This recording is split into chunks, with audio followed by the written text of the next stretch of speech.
Բարև ձեզ հայրենակիցներ, սա Փափուկուշ հաղորդաշարն է։ Այսօր իմ հյուրն է հայագետ Հայաստանի Հանրապետության մշակույթի վաստակավոր գործիչ Արգամ Այվազյանը։ Պարոն Այվազյան, նախ շնորհակալ եմ, որ ընդունեցիք իմ հրավերը։ Խնդրեմ։ Եվ նախքան բուն մեր զրույցին անցնելը, ես կուզեի, որ դուք պատմեք, թե այս տարի ինչ պլաններ ունեք, ինչ տիպի եւ ինչ բովանդակության աշխատություններ եք պատրաստվում տպագրել։ Սիրով, պետք է ասեմ, որ այս տարի եւս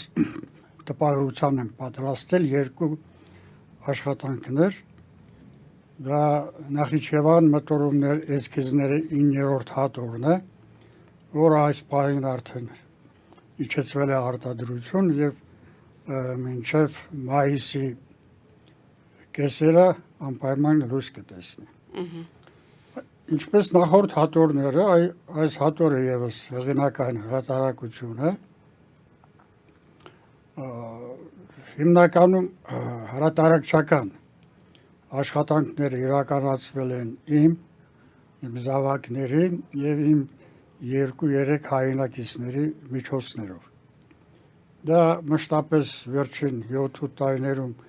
ինձ այդ Նախիջևանյան հրատարակություններին օգնել են մեր հայրենակցական միության նախագահ Լևոն Ստեփանյանը, գեներալ-մայոր, գործարար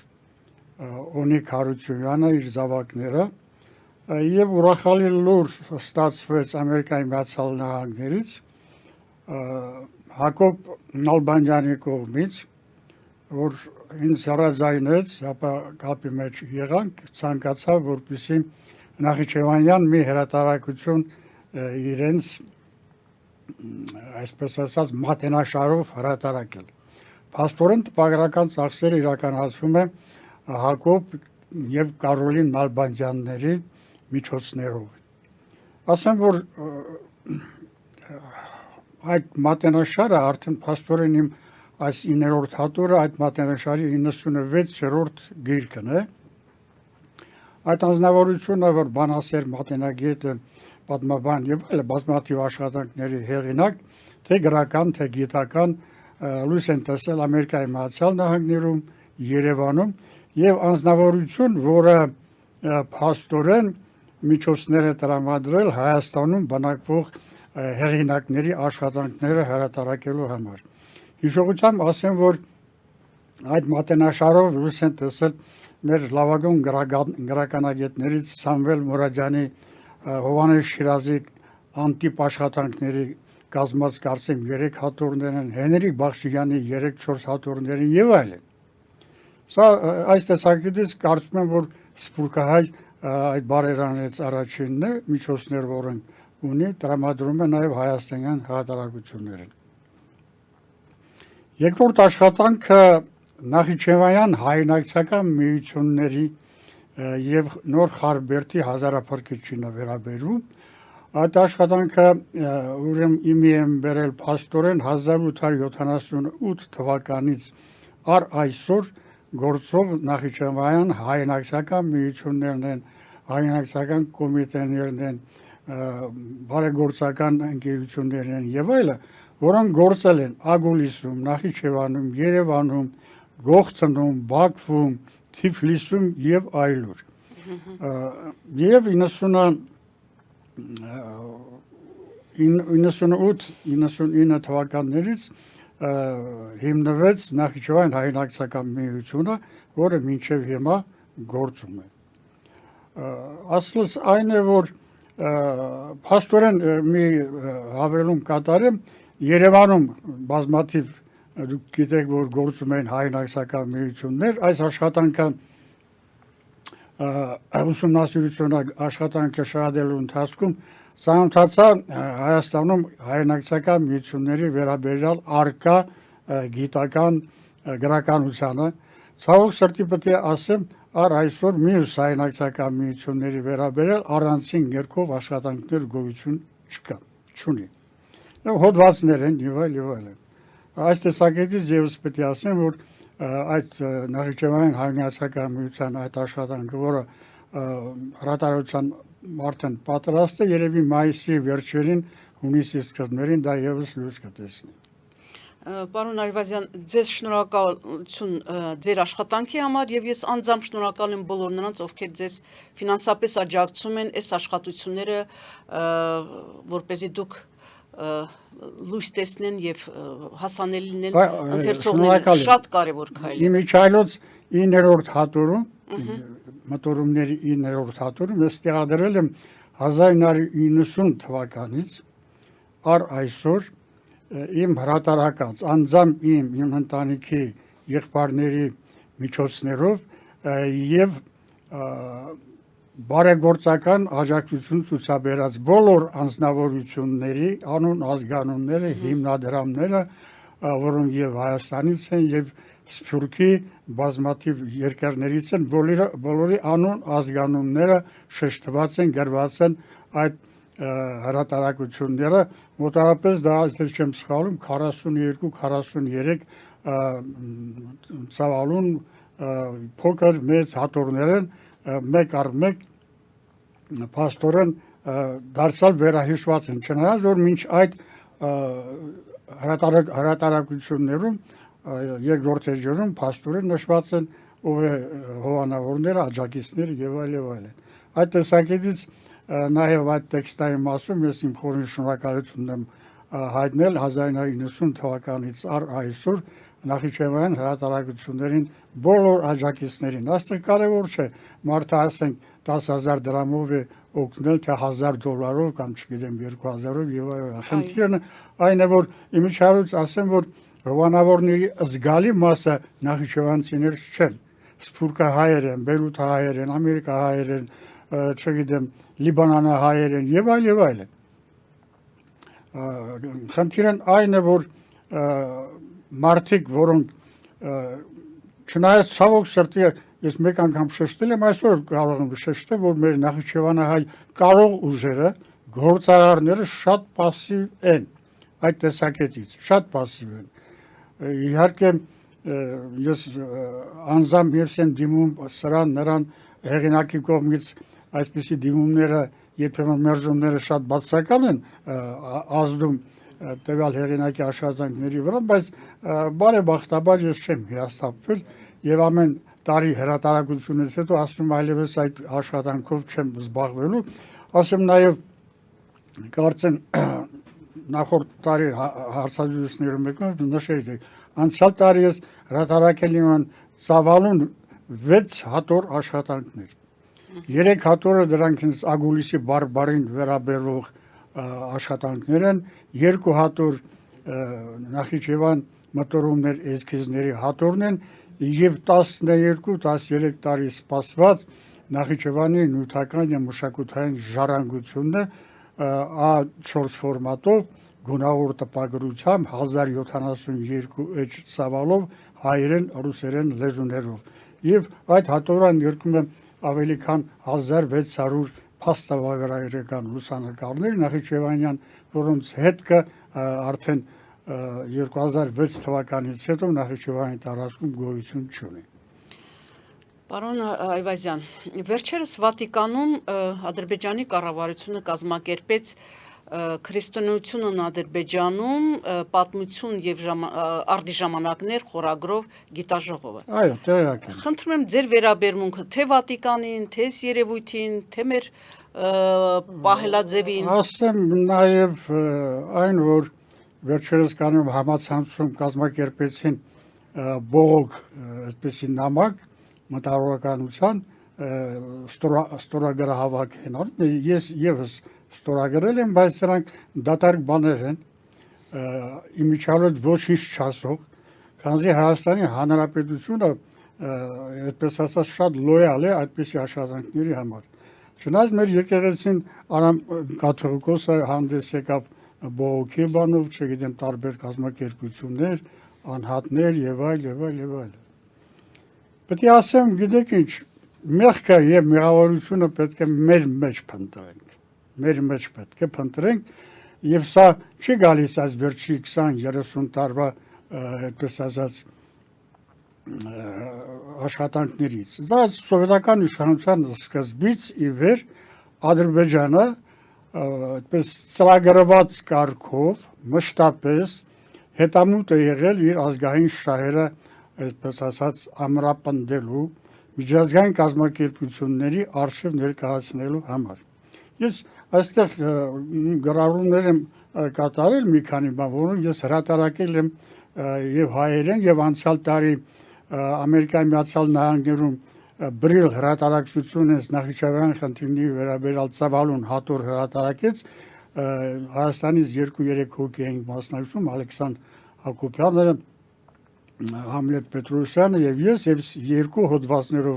հանդես եմ եկել այդտեղ անգլերենով, որտեղ շեշտել եմ բազմաթիվ խնդիրներ, թե Ադրբեջանը երբ է ձեռնամուխ եղել հակահայկական եւ հակագիտական գիրոգրականություն հրատարակելու համար։ Ես այստեղ մեջ բերեմ հետեւյալը։ Ռուս պատմաբան դրամատուրգ Եվգենի Պախոմովան Բաքվում 1923 թվականին լույս տեսած Ադրբեջանի պատմության համառոտ դասընթաց գրքում նշում էր, որ միայն 1917 թվականին Անդրկովկասյան կոմիսարիատի Վրաստանի, Հայաստան եւ Արևելյան Անդրկովկասը մասնատելիս ենթադրություն առաջացավ ստեղծել մի պետություն, որը կմիավորի ինչպես Ռուսաստանի, այնպես էլ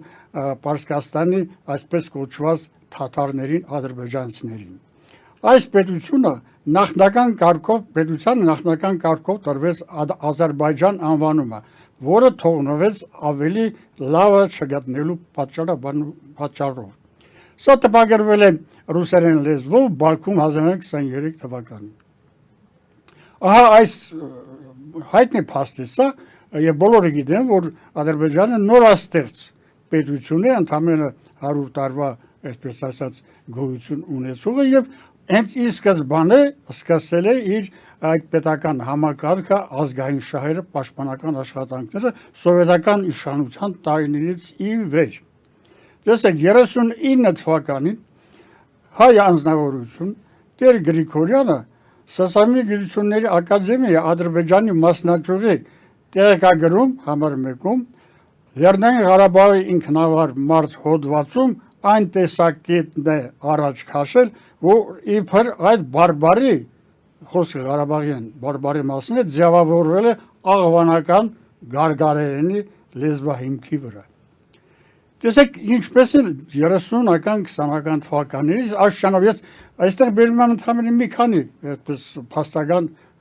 նյութեր։ Մեր ակադեմիկոսներից հարգարժան հանգուցալ երախտագետ Սուրեն Երեմյանը 39 թվականին հրատարակած մի հոդվածում նշել է, որ ցարտ հետազոտողները չունեն այժման սովետական Ադրբեջանի հայալեզու Մովսես կալանկատվածու Ալբանիայի պատմությունը գրաքննադատական հրատարակությունը։ Տեսեք 39 թվականին Երեմյանը փաստորեն հայալեզու կալանկատվածուն համարում էր Ադրբեջանի, այդպես ասած, պատմիչ։ Իսկ 57 թվականին Ադրբեջանական ակադեմիայի տեղեկագրքում այդ միտքն է առաջ քաշվել կալանկատվածու պատմությունը իբր թե նախապես գրվել է աղվաներեն, հետո թարգմանվել է հայերեն եւ դա այն դեպքում, երբ մինչեւ այդ 1949 թվականին Յամպոլսկին սովետական մեծ հանրագիտարանի հատոր առաջինում այդ 391-ում գրում է, որ իր հոդվածում կալանկատվածուն համարել է հայ պատմիչ։ Ահա տեսեք, մեր անցած տասնամյակներում հայագիտական մեր ակադեմիական այդպես ասած անձնավորությունների ինստիտուտները սրանք մեջտեղ չեն բերում կամ ուշադրություն չեն դարձրել, անգլերեն, չգիտեմ, օտարալեզուներով չեն հրատարակում, որպեսզի միջազգային կազմակերպությունները կամ օտար հայագետները ծանոթանան, թե ինչը ինչոց է։ Այստեղ ես մեջ բերեմ նաև Զիա Բունյատովի, տախրահարշակ Զիա Բունյատովի Ադրբեջանը 7-ից 9-րդ դարերում 1965 թվականին ռուսերեն հրատարակված գիրքը, որը իհարկե Հայաստանում աղմուկ բարձրացվեց, դժգոհություններ եղան, սակայն Հայաստանի գիտությունների ազգային ակադեմիան լռության մատնեց, լրության մատնես, նույնիսկ գրախոսելը շատ մեծ դժվարությունների առջև կանգնեցրեց մեր մտավորականներին։ Ոչ մի հնագետ, ոչ մի պատմաբան, ոչ մի ճարտարապետ փաստորեն հանդես չեկավ ոչ մի տող գրախոսականով։ Եվ ովքեր գրախոսեցին դա, բանաստեղծ Պարուհ Սևակը եւ Մատենադարանից Ասատուր Մնացակայանը, երկուսն էլ բանասերներ։ Միթե դա պատիվ է բերում մեր հայագիտական պատմաբաններին կամ չգիտեմ ակադեմիկոսներին, որը աղավաղել էր, այդպես ասած, Ադրբեջանի պատմությունը բերելով 7-ից 9-րդ դարերը փաստորեն պատմությունը։ Այնինչ հենց այդ Բունյաթովը իր մեկ այլ հոդվածում ընդունել է, որ առհասարակ թուրքական տարը Անդրկովկաս, այսօր Կովկաս, Թուրքիայի տարածքում, Հայաստանի տարածքում նրանց մուտքը միմիան 11-րդ դարից հետո կարելի հաշվի առնել։ Մենք լռել ենք։ Նույն այդ Բունյաթովը փաստորեն այդ գրքում ներկայացնում է բանաստեղծ Դավթակին, Կաղանկատվացուն, Մխիթար Գոշին, Կիրակոս Գանձակեցուն, Վարդան Արևելցուն, վանական վարդապետություն, աղվանական հեղինակներ է համարում սրանց, որոնց աշխատանքները թարգմանվել են հայերենի եւ բնագրերը ոչնչացվել են։ Մենք լռել ենք, մենք այսպես ասած մի երկար դուք շատ լավ կարող եք հիշեք, եղբայր դարձան Ադրբեջան, Հայաստան։ Հայո մենք եղբայր դարձանք, այդպես ճակերտավոր, բայց Ադրբեջանը ի սկզբանե եւ այդ իր ազգային շահերը պաշտպանելու համար ամեն քայլի դիմել է։ Սևակից եւ Ղանալյանից հետո այդ երկին անդրադարձավ նաեւ ակադեմիկոս Կարո Մելիք Հանջանյան, որը հրատարակեց Բամբեր Հայաստանի արխիվները ամսագրում։ Ասեմ նաեւ, որովհետեւ մինչեւ Սևակը եւ Ղանալյան այդ հոդվածը տպագրվեց պատմաբանասիրական հանդեսում, մի քանի անգամներ գնաց տպարանից օտիսկները կենտկոմ, կրճատվեց, մկրատվեց, մինչև լույս տեսավ։ Այսպիսի վախ կար մեր կոմունիստ ղեկավարների մեջ, Հայաստանը ղեկավարող իշխանությունների կոմկուսի մեջ։ Եվ Զիա Բունյաթովը կարողացավ 60-ական թվականներից ի վեր իր, այսպես ասած, ստեղծել ադրբեջանական գիտաշխատողների մի պլեյադա, այդպես ասած, մի խմբեր, որոնցից օրինակի համար Գևուշևը, Շուշինսկին, Ավալովը, Ֆարիդա Մամեդովան, Վալի Ալիևը, Ախունդով, այդպես հայր եւ որդի Ախունդովները զարմանալու բան է, ստեղծեցին նրանք, արդեն նրան Բունյաթովին փոխարինեցին Հայաստանի, Շուշիի, չգիտեմ, Լեռնային Ղարաբաղի, Նախիջևանի վերաբերյալ բոլոր նյութական հուշարձանները համարում էին աղվանական, ինչպես որ հիմա Արցախի հուշարձաններն են համարում աղվանական։ Չնայած որ ակադեմիկոս Մեշչալինովը 1926-27 թվականներին Լեռնային Ղարաբաղի տարածքում եւ Նախիջևանի տարածքում հնագիտական պեղումներից հետո իր եզրակացությունը նշել էր, որ փաստորեն այդ տարածքները եղել են urարտական, այսպես ասած, պետության տարածքներից մեկը։ Դարձյալ Հայաստանում լռություն է։ Ոչինչ մենք չենք վերում, ասենք, այդպես ասած, մեր պատմության փաստերը վեր չենք անում, չենք ներկայացնում միջազգային աշխարհին, որպեսզի մարդիկ ծանոթանան։ Իմիջիայլոց ասեմ ես անցած տարիների մի շարք անգամներ ոչ Հայաստանում տարբեր գիտաժողովների ընթացքում օտար հնագետների, գիտնականների, հայագետների հետ հանդիպումների զրույցների ժամանակ ասել եմ, թե դուք ինչ եք գրում, որտեղ ինչ եք հակահայկական, հակահայկական բաներ գրում։ Դե ասում եք, գիտեք ինչ, Ադրբեջանը ներկայացրել այս ձեր ասած այս հարցերի մասին, այս աշխատությունը, այն աշխատությունը եւ այլն։ Այո,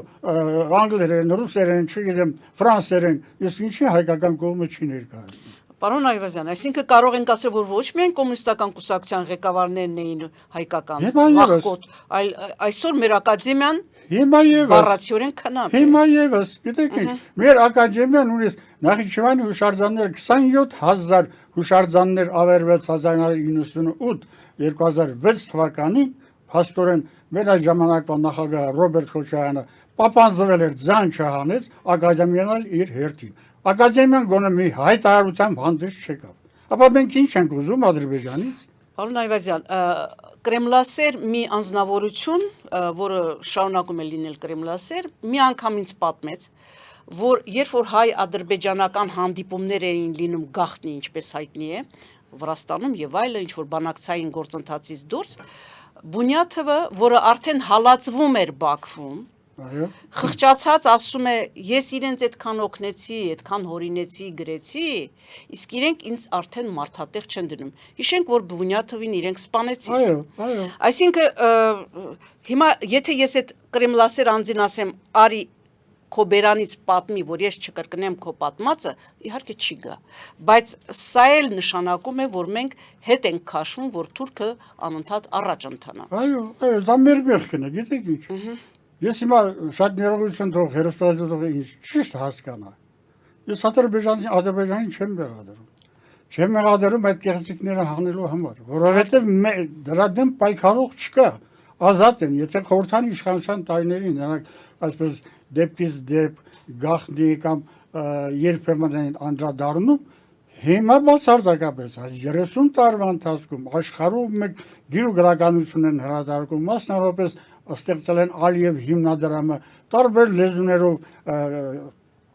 ասացի հակահայկական, հակագիտական նյութեր հրապարակում են եւ տարում բաշխում են, ծրի բաշխում են, տարածում են։ Իսկ Հայաստանը լուրում ինչ եւ երբեմն որևիցե մեկը եթե ինչ որ հրատարակություն է անում կամ հրապարակում է անում անձնական այդպես անհատների միջոցով պետական աջակցությունը, պետական այդպես ասած գործոնը ցավոք սրտի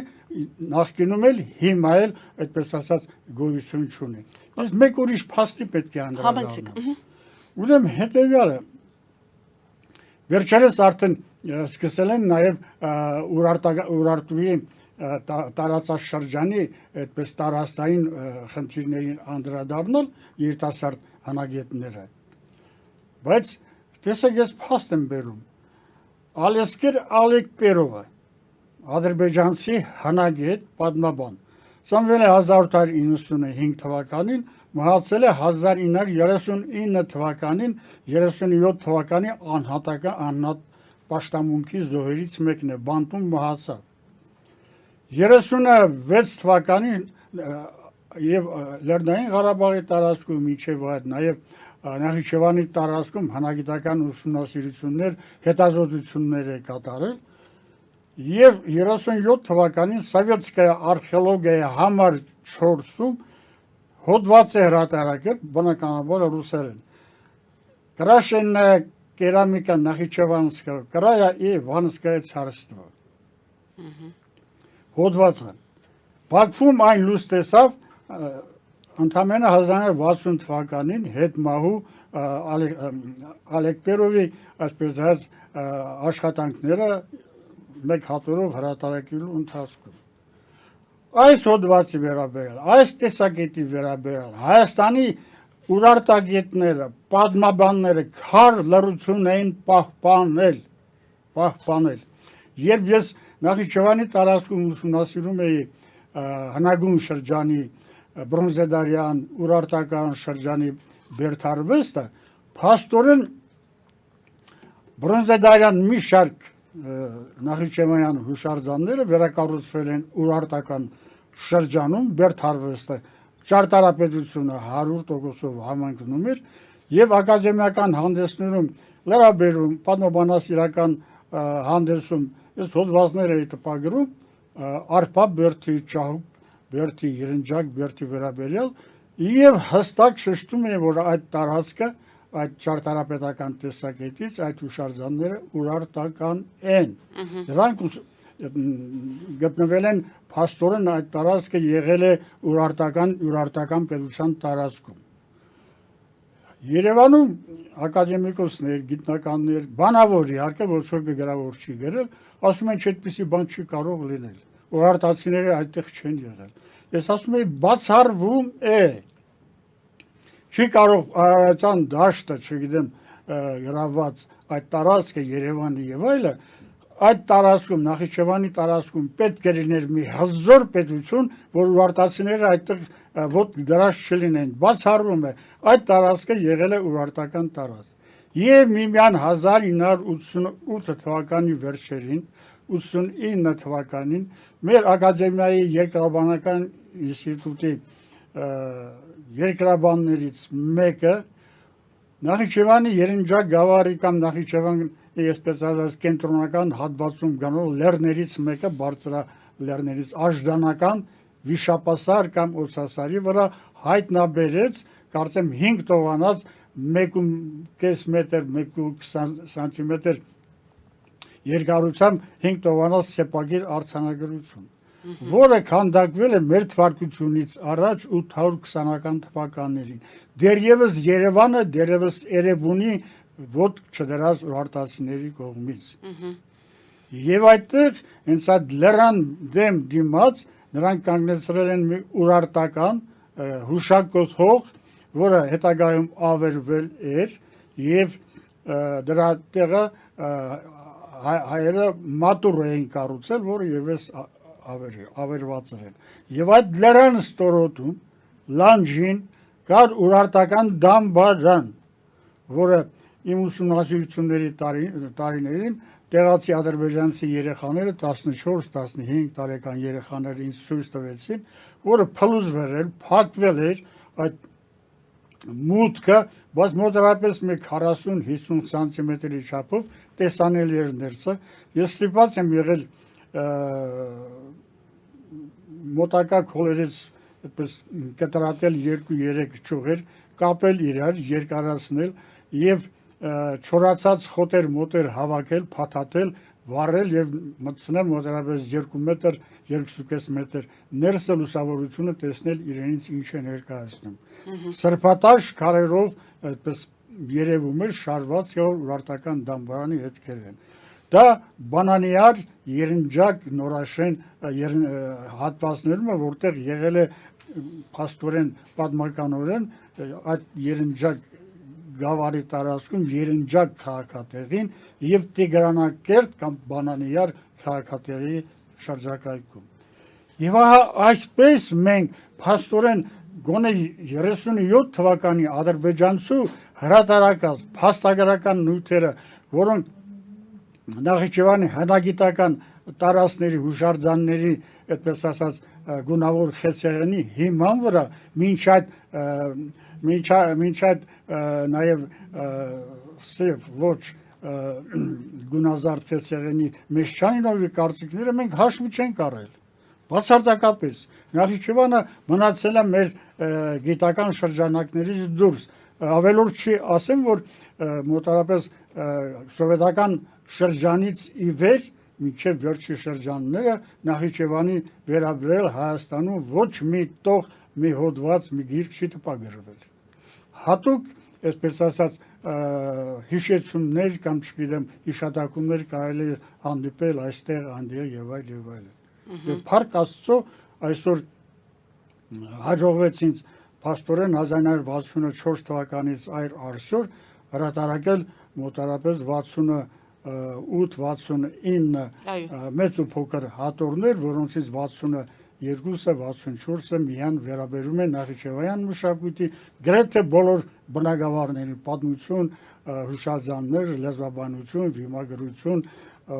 գրչարվեստ եւ այլ եւ այլ։ Եվ եթե ես մտածում եմ, եթե դա արված չլիներ, հիմա որ ոչինչ չկա այդ տարածքում եւ այդպես էլ ներկայացնում են նրանք, որ Նախիջևանի տարածքում հայկական ոչ հայեր են եղել, ոչ էլ հուշարձաններ, մշակութային, հնագիտական գոյություն չունի։ Ադրբեջանը հրատարակեց նաեւ 2007 թվականին Ծավալուն մի հանրագիտարան անգլերեն եւ ադրբեջաներեն լեզվով մեկ գրքով Ծավալուն հատորը եւ մի բառ անգամ, մի հուշարձան անգամ հիշատակված նշված չէ, որ սա հայկական է կամ հայերեն այդտեղ ապրել։ Հայաստանի կողմից, թե պետականորեն, թե առանձին գիտնականների կողմից, թե ինստիտուտների կողմից, ակադեմիայի նախագահության կողմից լռության են մատնվել։ Ահա այսպիսի փաստերի արկայության դեպքում մենք եկել ենք թե գիտաժողով են անցկացել Վատիկանում, դրանից 1-2 տարի առաջ կարծեմ Չեխոսլովակիայի քաղաքներից մեկում լուսանկարների ցուցահանդես անցկացրեցին եւ այլն։ Արցախի հուշարձանները ներկայացնում են աղվանական եւ այլն։ Բազմաթիվ նորից եմ կրկնում մեղքը, ինչպես Հովհաննես Թումանյանն էր ժամանակ են ասել, մեր մեջ պետք է փնտրենք։ Մեր փրկությունը մեզնից պետք է գա։ Մենք պետք է ինքնամաքրվենք։ Ցավոք սրտի այսօր պետք է ասել դրա փոխարեն ավելի են խրվել։ Բարոյա հոգեբանական տեսակետից մեր ժողովրդի եթե ոչ ամբողջական մասը, մի մասը անդունդի եզրին կանգնած է։ Տեսեք մի հասարակ մի փաստ եմ ուզում բերել։ Փաստորեն կարծիք կա, որ ցանկացած երկրի ժողովրդի հոգեբանությունը իմանալու պատմությունը, հիշողությունը ճանաչելու համար բավական է նրա ճարտարապետական տեսքը տեսնել քաղաքների եւ այլն։ Վարդագույն Երևանից այսօր ինչ է մնացել։ Այո։ Լրիվ բարձրահարկ շենքեր, ապակեպատ եւ այլն։ Գոյություն չունի այդ թամանական Երևանը կամ առհասարակ Երևանը, որ վարդագույն էր հիշատակում բազմաթիվ օտարազգիների կողմից, այսօր խառնի ճաղանչ մի ինչ որ բան է դարձել։ Նույնը Երևանի բնակչությունն է իր հոգեբանությամբ, իր ազգային մտածելակերպով, հակ ու կապով եւ այլն։ Այսպեսին է ցավոք սրտի իրավիճակը։ Ասեմ նաև, որ խորհրդային իշխանության տարիներին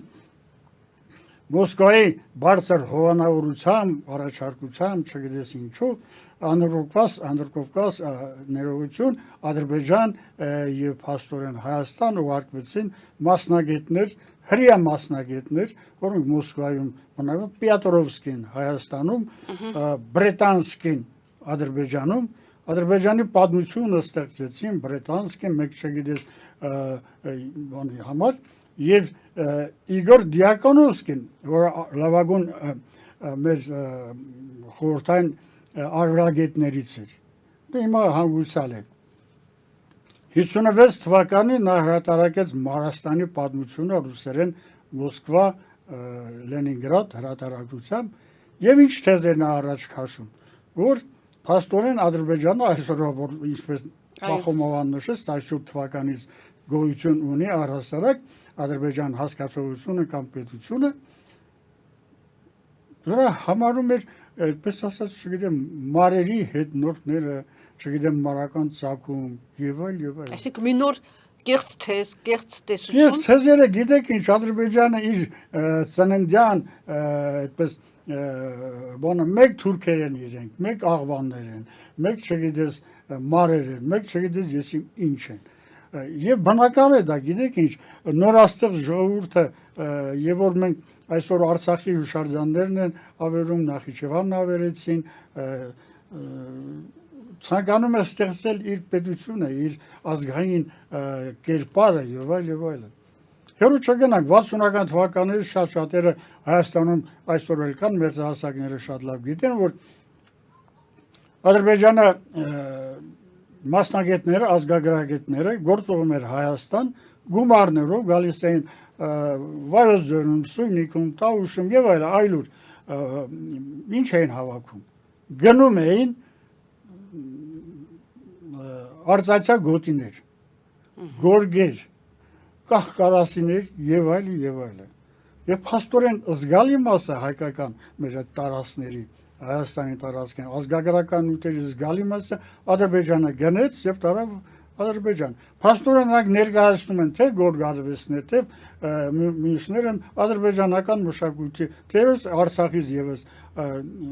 ադրբեջանական մշակույթի նմուշներ։ Մեր թողտվությամբ, մեր աչքակներս բաց տեսնելու աչքերով, չտեսնելու տալով մեր պետական այրերի, այսպես ասած, անհետևողականությամբ։ Փաստերն այնքան շատ են, որ չգիտես որը հիշես, որը թողնես։ Նույնիսկ Ադրբեջանը հասավ այն բանին, որ եւ որ նկարահանվում էր Դավիթ Բեկ ֆիլմը, երկու մասանոց ֆիլմը, եթե չեմ սխալվում, Մոսկվան էր նկարահանում, Քյոսեյանի ֆիլմն էր, Եվ փաստորեն 18-րդ դարի դեպքերն են, որոնց մի մասը պատմականորեն հենց կատարվել են նաև Նախիջևանում։ Արգելեց Ադրբեջանը, որ Ագուլիսում մի կադր անգամ լուսանկարեն այդ ֆիլմի համար։ Եվ մի հատվածը մի փոքրիկ կադրեր նրանք նկարահանեցին Այժման Տիգրանավանը, որ գոյություն ունի։ Այդ հատվածում մի դաշտ կա,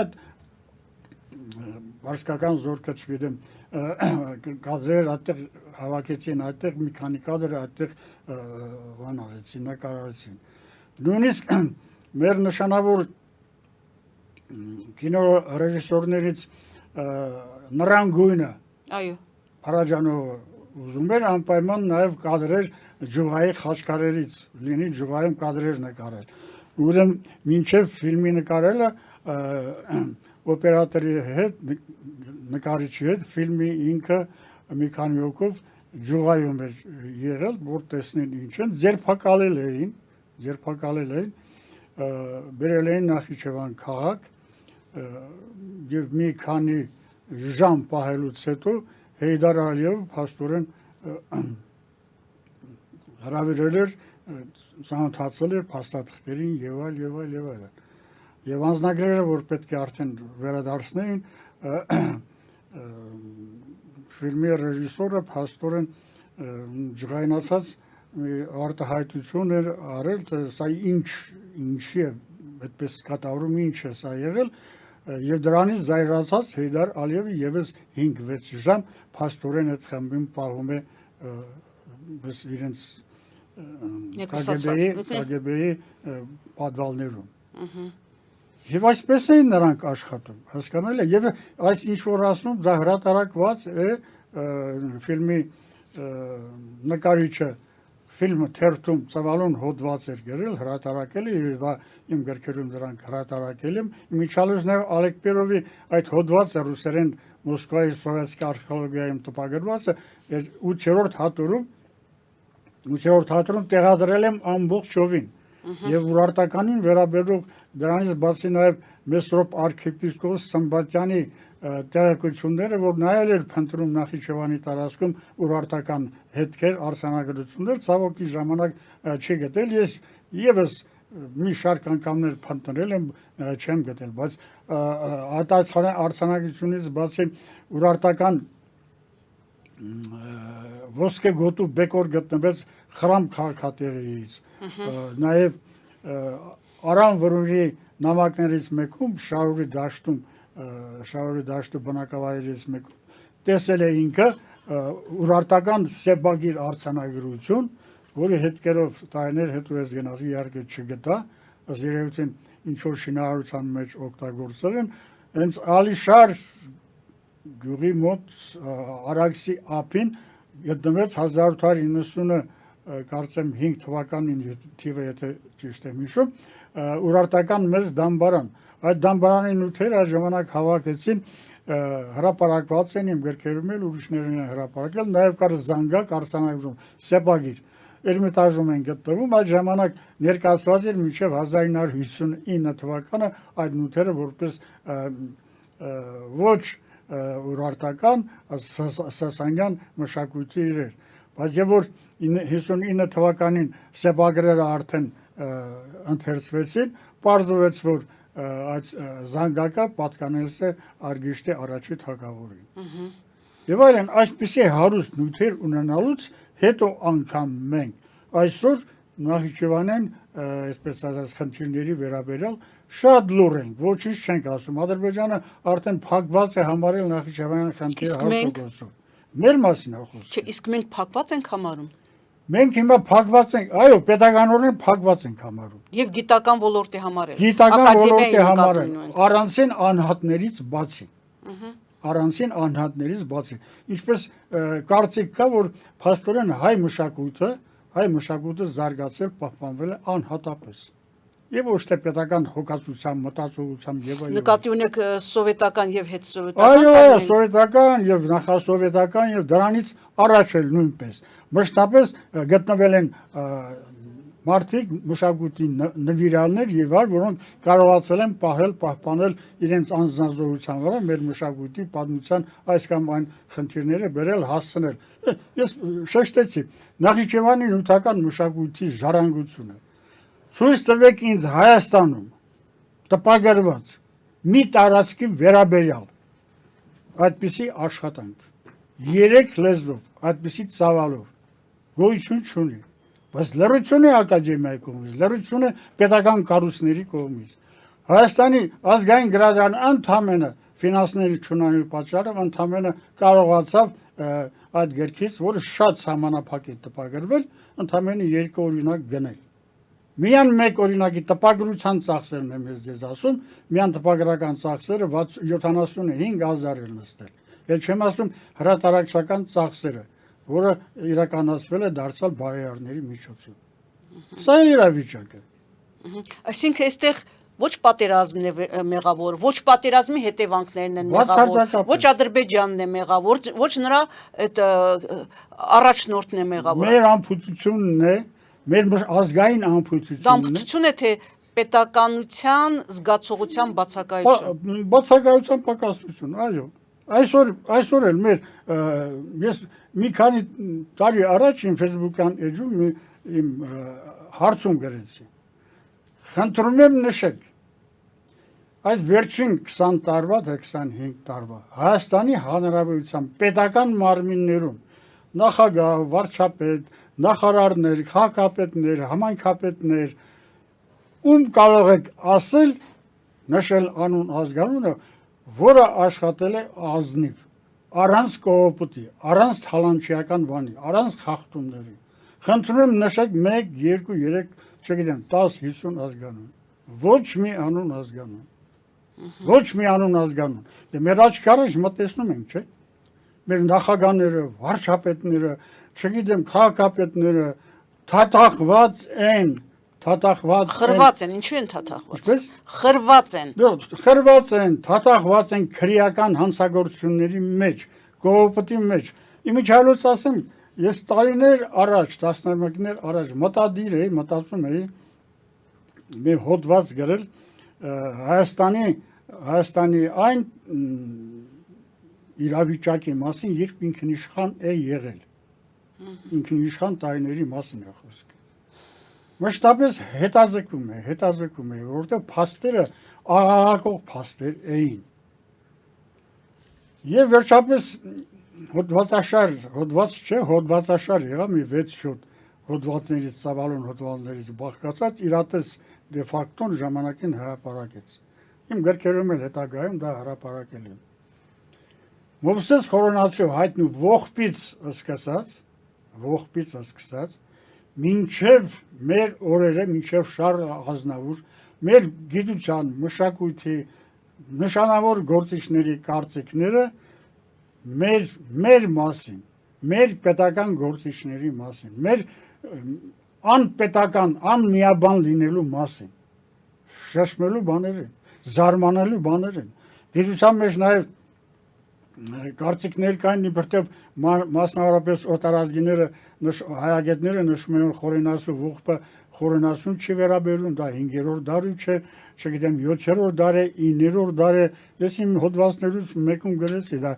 ոչ 5-րդ դար է, ոչ 9-րդ դար է, 21-րդ դար է, որովհետև այդ ողբում բերած